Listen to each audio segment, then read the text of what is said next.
All right, now we're getting into some of the cool historical pieces.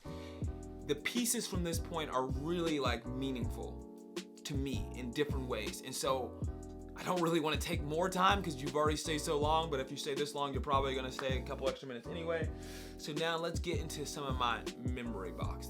These are special editions. Starting with another movie one. You watch Napoleon Dynamite. The guy who could throw a football over a mountain, Uncle Rico. Guess what? This is his watch right here, Uncle Rico.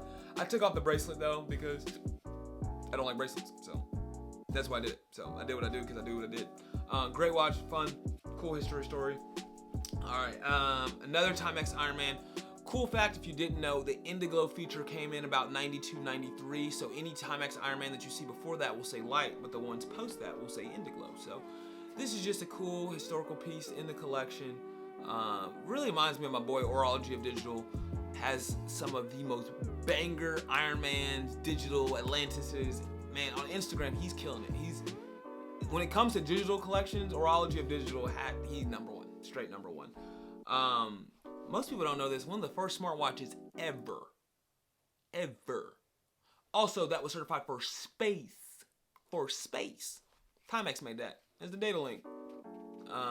Yeah, Data Link. Love this one. Actually comes with a bracelet. Like I said, I don't wear bracelets. I don't do that. That's not me. I don't like them. So I took it off. Got you. Cool story. There's a guy on Reddit who actually has like 30 different versions of Data Link. If some weird instance anyone knows who that is or he's watching this far, please comment. I would love to get in contact with you. I would love to just interview you. You got so much knowledge. You have so many data links. I would just want to talk to you. I just want to be friends. Can we be friends? Okay. Next, if you're ever in the Atlanta airport in your terminal I don't know, one of the terminals, it actually has Martin Luther King's original watch. And so this isn't the original, but this is the same year. This is known from Timex collectors as the MLK. But yeah, the actual watch that the MLK wore is in the Atlanta airport. Check it out. I have two of these watches in my collection, but I think this one is incredibly special. I won't go into a full watches with meaning, but this was a gift from a friend who I mentor, and this is his father's watch. This is the watch that he got when he was in basic training. So this camper, original OG from the PX, still has its original bracelet and strap on it. There's no amount of money that I would take to get rid of this watch, just the meaning behind it. And then now we'll go to the oldest watch in my collection, a 1950s Boy Scout Timex. So fun fact, this watch doesn't have a second hand, and so I thought it was broken. It actually does still work. So when I found it in a lot of watches that I got from Goodwill, I winded it up and just kind of like sat it down, and I was like, oh damn, there's no second hand, it's not working.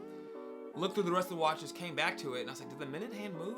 So then I basically reset it to midnight, winded it up, came back 5 minutes later, and realized that it still works. It doesn't keep the best time, but it keeps time. And it's time for you to hit subscribe if you haven't, but you probably already have. And you're probably like, when is he gonna stop talking about Timex watches? I'm not done yet. I got more left. I got more left. But we're almost done, team. So stay tuned. Let me get the rest of my watches.